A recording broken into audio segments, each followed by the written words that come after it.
Karena Nabi Ibrahimlah orang pertama kali di dunia ini yang menggunakan siwak.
Assalamualaikum warahmatullahi wabarakatuh. Sahabat santri yang berbahagia, alhamdulillah bersyukur kepada Allah pada kesempatan ini kita bisa melanjutkan kajian kita Fathul Qorib Makna Pesantren sampai kepada pembahasan tentang menggunakan alat siwak. Setelah sebelumnya kita telah membahas tentang wadah yang diperbolehkan dan juga wadah yang diharamkan bagi kita umat Islam. Oke teman-teman, mari kita lanjutkan kajian kita. Bismillahirrahmanirrahim. Faslun utawi iki ku fasol suwici fi isti'mali alati siwaki ing dalam nerangaken gunakaken alat siwak. Wa huwa min sunanil wudu'i. Artinya fasal ini membahas tentang menggunakan alat siwak atau membahas tentang siwak. Yang perlu kita pahami terlebih dahulu di sini, yang dimaksud siwak itu apa? Jadi siwak itu secara bahasa bermakna menggosok dan juga alatnya, atau arti daripada siwak menurut bahasa yaitu menggosok dan alatnya. Sedangkan secara syar'i yang dimaksud di dalam bab ini adalah menggunakan kayu atau sesamanya digunakan terhadap gigi untuk menghilangkan perubahan pada mulut dengan niat. Nah, jadi yang dimaksud siwak di sini adalah menggunakan kayu atau yang sesama dengan kayu terhadap gigi untuk menghilangkan bau atau menggosok gigi untuk menghilangkan bau atau perubahan yang terjadi pada mulut dengan niat bersiwak. Rukun siwak itu ada 3. Yang pertama mustaq, mustakbih, dan mustakfih. Mustaq artinya orang yang bersiwak, mustakbih adalah alat siwak, mustakfih adalah yang disiwaki yaitu mulut. Dan juga siwak itu minasyara'i'il qadimah, yaitu siwak itu termasuk syariat terdahulu. Jadi siwak itu bukan hanya disyariatkan kepada Nabi Muhammad, tapi juga disyariatkan kepada nabi-nabi terdahulu sebelum Nabi Muhammad sallallahu alaihi wasallam. Kama yadullu lahu qauluhu sallallahu alaihi wasallam, seperti hadis yang disabdakan oleh Nabi, hadza siwaki wa siwakul anbiya'i min qabli. Kata Nabi, ini adalah siwakku dan siwak para nabi sebelumku. Maksudnya dimulai daripada Nabi Ibrahim. Karena Nabi Ibrahimlah orang pertama kali di dunia ini yang menggunakan siwak. Jadi kalau disyariatkan siwak itu mulai sejak Nabi Ibrahim alaihi salatu wassalam. Karena Nabi Ibrahimlah dalam kitab Hasyiah Al-Bajuri ini dijelaskan sebagai orang pertama kali yang menggunakan siwak. Dan juga siwak ini termasuk keistimewaan bagi umat Nabi Muhammad sallallahu alaihi wasallam. Tidak bagi umat-umat terdahulu. Artinya siwak ini hanya disyariatkan kepada umat Nabi Muhammad. Lah kalau umat nabi-nabi terdahulu tidak pernah disyariatkan bersiwak. Hanya saja bersiwak itu disyariatkan kepada nabi-nabi sebelum Nabi Muhammad, dimulai dari Nabi Ibrahim, tidak kepada umat nabi terdahulu. Hanya disyariatkan kepada umat Nabi Muhammad SAW. Maka bersyukur bagi kita yang menerima keistimewaan ini, dan mari kita senantiasa untuk selalu bersiwak agar kesehatan gigi kita selalu terjaga dan kita mendapatkan pahala. Baik teman-teman, mari kita lanjutkan. Wa huwa min sunanil wudu'i, utawi siwak iku min sunanil wudu'i, setengah saking pira-pira sunnah wudu. Nah, siwak ini termasuk daripada sunnah-sunnahnya wudu, yaitu sunnah yang berbangsa fi'liyah, yang berada di luar wudu. Seperti yang dikatakan oleh Imam Romli, bahwasanya siwak itu adalah sunnah fi'liyah yang bukan dari yang berada di luar rangkaian wudu. Maka dari itu bersiwak menurut Imam Romli, karena bukan bagian daripada wudu, meskipun termasuk daripada sunnahnya wudu, membutuhkan niat bersiwak agar mendapatkan kesunnahan siwak di dalam berwudu. Kenapa kok harus niat, kok tidak masuk dalam niat wudu, niat bersiwak itu?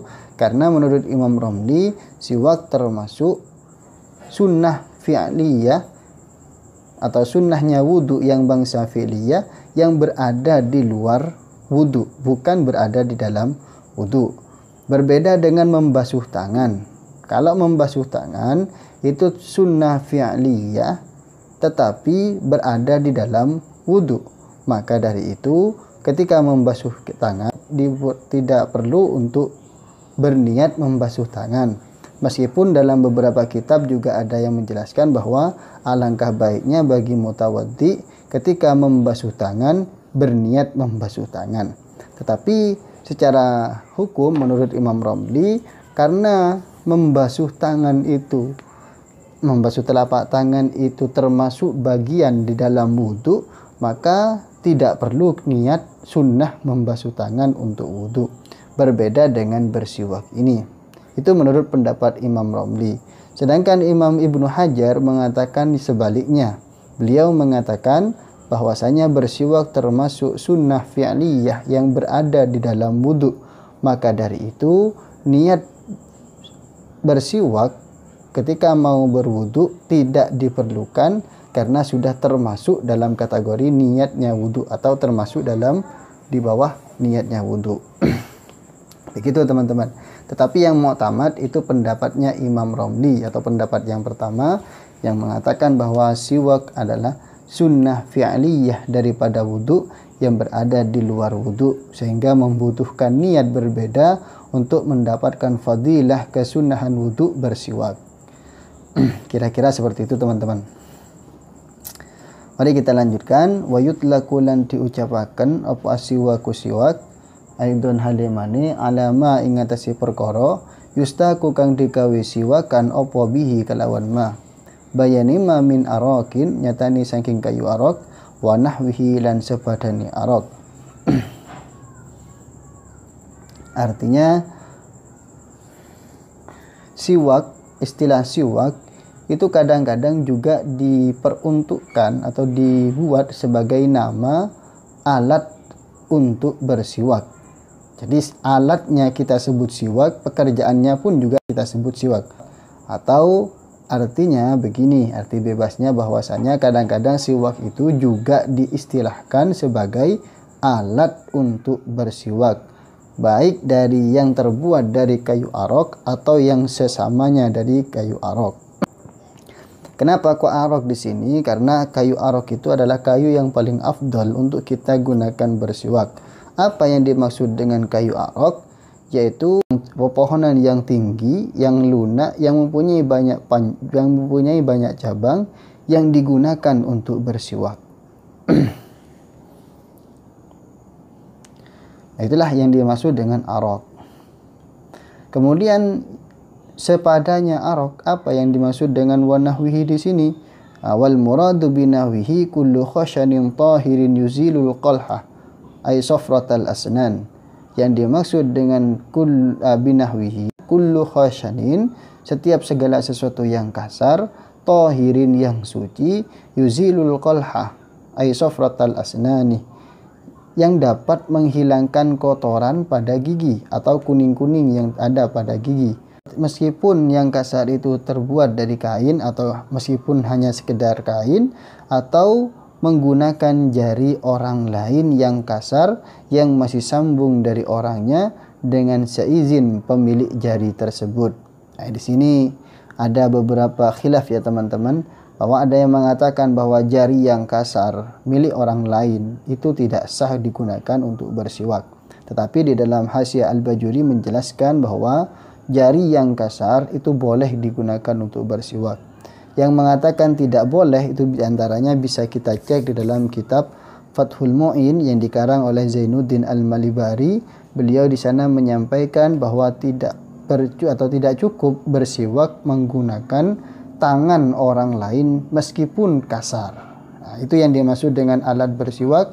Jadi yang boleh kita menggunakan arok atau yang sesama dengan arok, yaitu segala hal yang kasar yang suci yang dapat menghilangkan kotoran pada gigi. Kalau bisa kita pakai kayu arok, kalau tidak bisa kita boleh pakai kayu yang lain. Yang penting bersiwak teman-teman.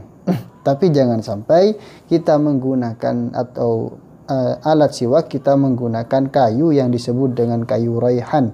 Ini kami sebenarnya tidak tahu seperti apa bentuknya kayu raihan itu, tetapi di dalam Hasyiah Al-Bajuri dijelaskan dari segala macam kayu ada yang tidak boleh kita gunakan sebagai bersiwak, yaitu kayu raihan. Kenapa kok begitu?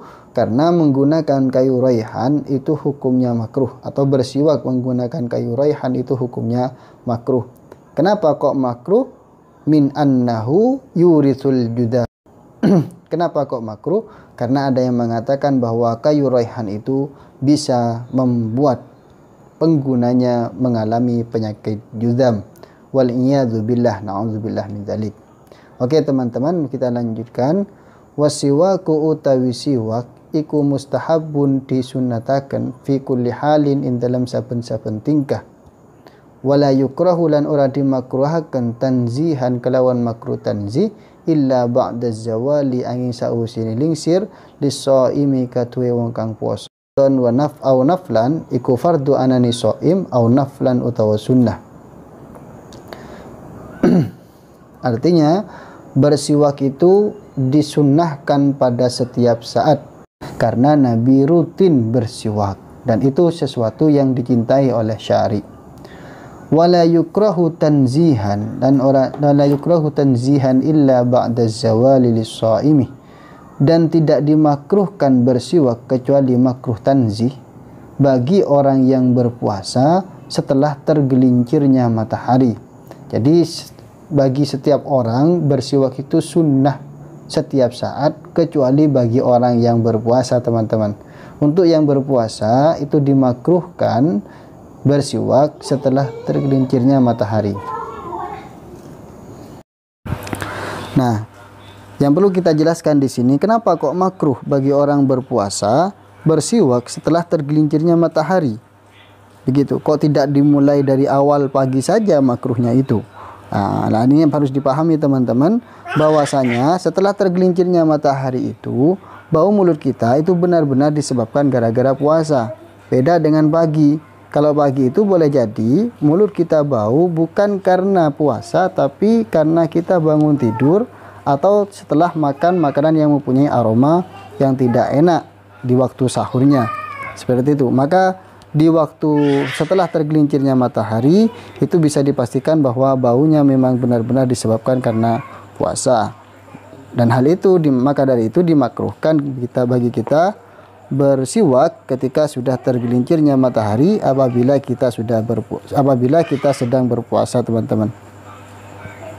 Hal ini sesuai dengan sabda Nabi, la khulufu famis shaimi, sungguh bau mulutnya orang yang berpuasa atyabu indallahi, lebih baik di sisi Allah, min rihil miski, daripada wanginya bau misik. Oke teman-teman, jadi kita lanjutkan. Wa tazulul karahatu, lan ilang opal karahatu kemakruhan, bi guru bisyamsi, kelawan Biguru bisyamsi kelawan surupi serngi. Dan kemakruhan bersiwak bagi orang yang berpuasa itu hilang setelah matahari terbenam. Artinya kalau sudah tidak berpuasa, disunnahkan lagi bagi dia bersiwak pada setiap saat. Baik teman-teman, kita lanjutkan. Waqtara lan wili sapa An-Nawawi Imam Nawawi adamal karahati ing ora on. Waqtara lan wilih sapa An-Nawawi Imam Nawawi adamal karahati ing ora anane kemakruhan mutlakon hale mutlak.